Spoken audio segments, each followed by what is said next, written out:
figured, as I had just got done talking about Harm's Way, the movie, I thought I'd at least recommend a few books about the early stages of the war, early battles aspects, people, mostly. It's a hodgepodge. I just got a few books. There's no particular reason why I got those, other than they take place in the early part of the war. I haven't read this. It's not good. In March 1942, General Douglas MacArthur faced an enemy who, in the space of a few months, had captured Malaya, Burma, the Philippines, Dutch East Indies, and through their base at Rabaul in New Britain, threatened Australia. On his retreat to Australia, MacArthur hoped to find enough men and materials for a quick offensive against the Japanese. Instead, it availed him only a small and shattered air force, inadequate naval support, and an army made of almost entirely untried reservists. Which was true. Here's one of history's most controversial commanders. That's saying it mildly.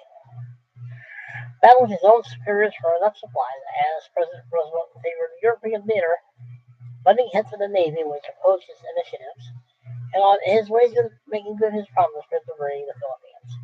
He was obsessed with the Philippines, quite possibly a little too much. In the Battle for Buna, Lea, and Port Moresby, the capture of Quickenshillian and other major actions, he would prove his critics wrong, burnish an image of greatness that would last the Korean War.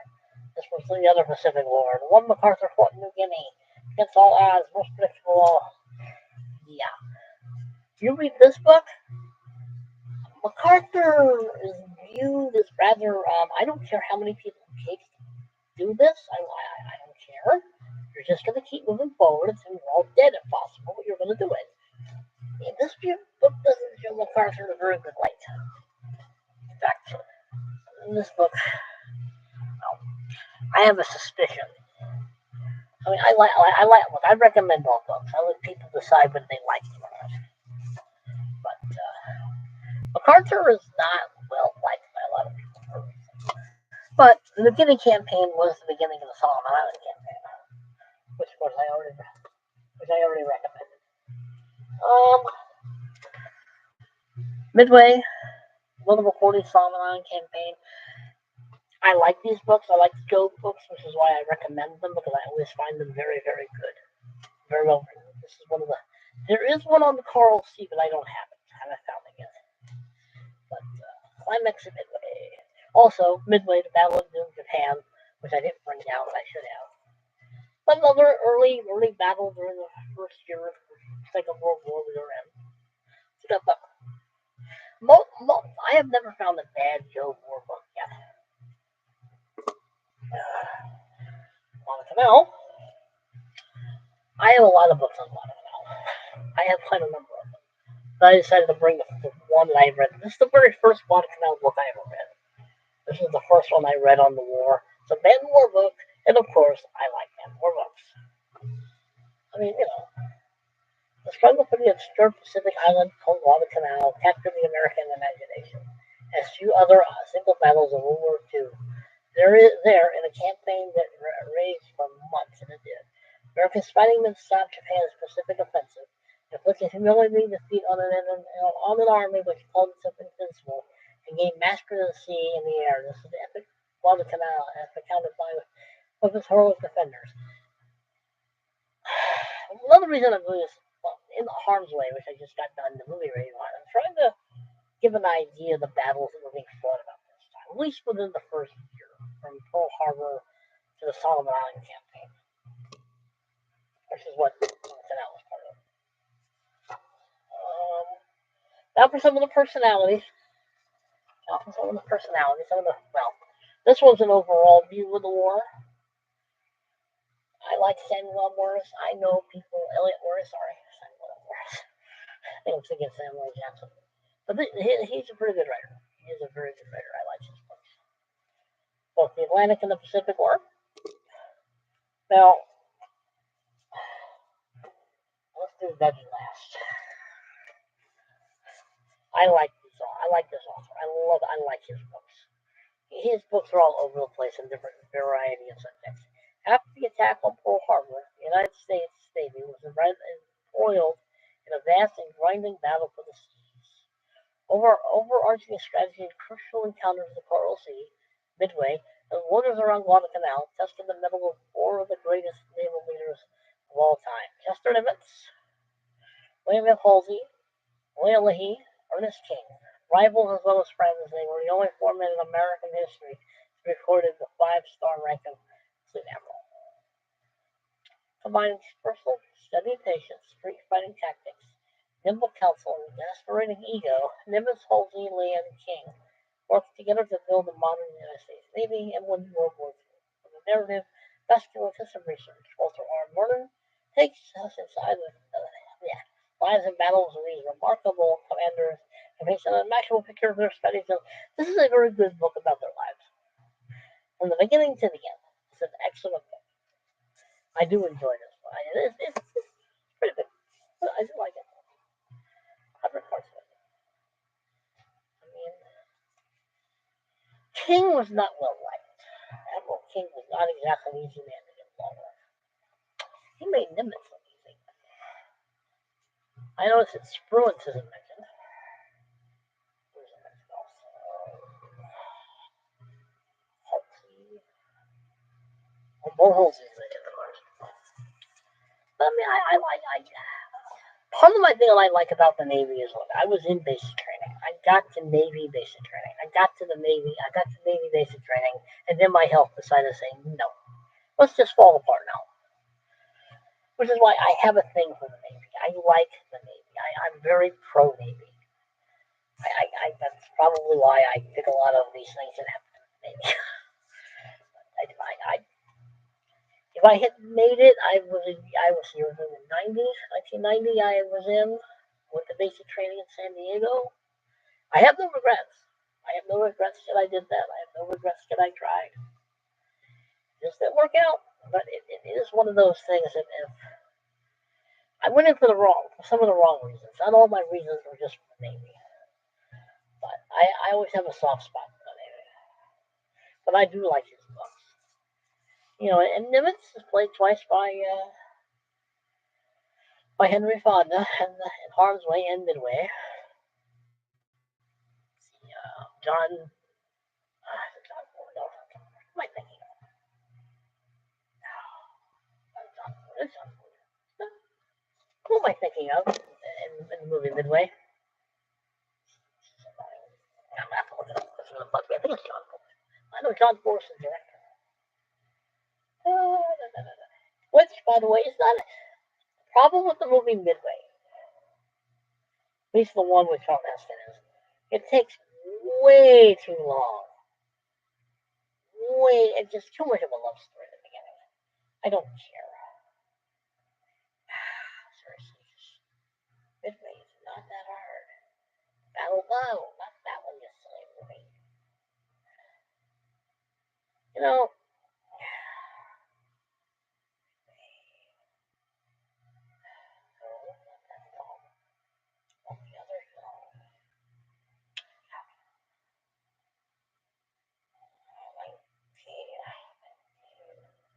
thank you, 1976.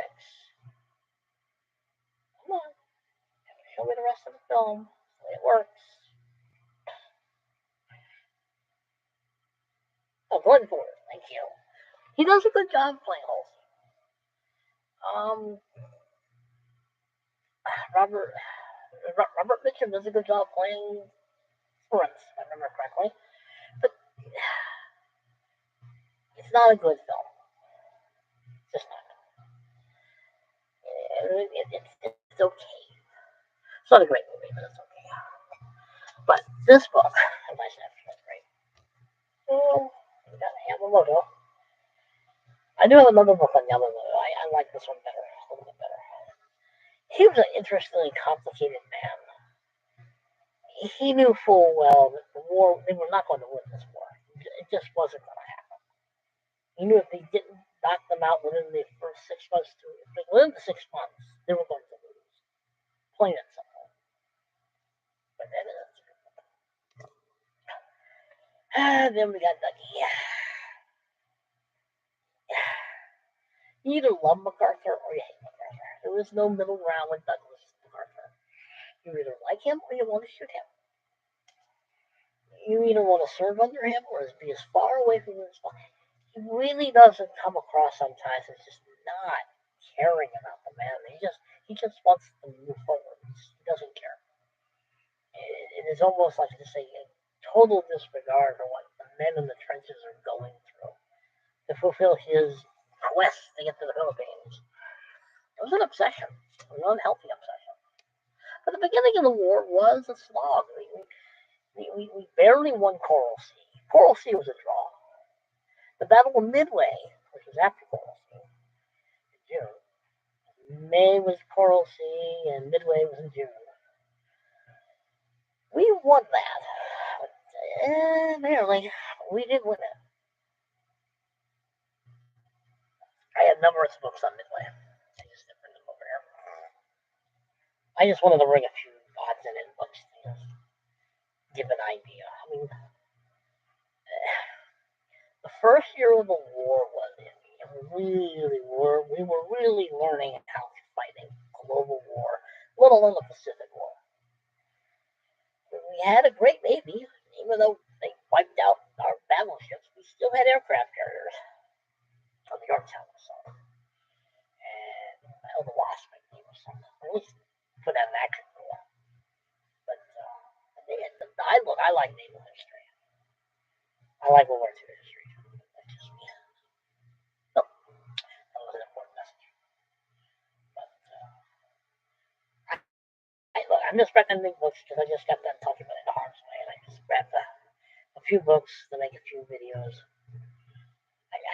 I'm probably the only one who's interested in this at this moment. But it's a good book to read, but he's Douglas MacArthur. He makes Pat look humble.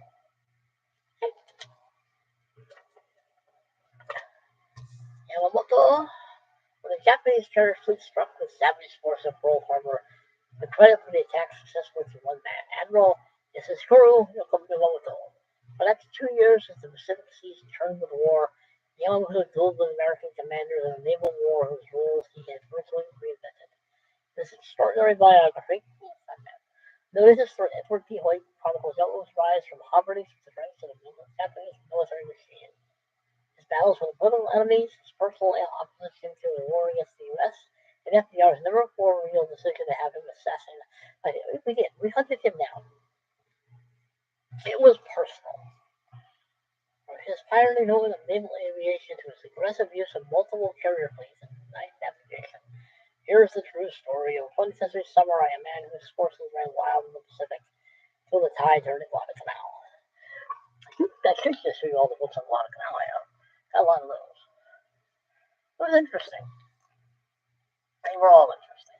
The Second World War just has all these interesting personalities and all these interesting egos and interesting battles and triumphs and tragedies of some of them. I mean, Guadalcanal could easily have been lost. I mean, we made a lot of mistakes in Guadalcanal. The Navy made a lot of mistakes in Guadalcanal. Japanese made a lot of mistakes in Guadalcanal. Just ask him. So far, this book has been almost all of him at Guadalcanal. You have to kind of read it with a grain of salt because he doesn't seem to understand the Nanking Massacre was what it was. Kind of glosses over that a little bit. Nobody's on. I know. Something that's interesting. I mean, I'm probably going to do a book movie review on Midway. Yes, the Charlton Heston 176, I believe.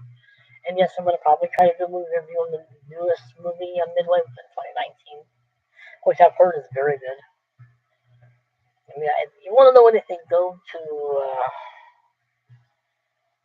It's amazing how my brain goes blank.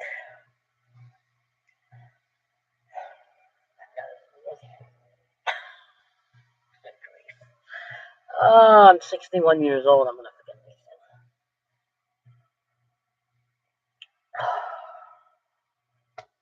It'll come to me after I'm done with this video.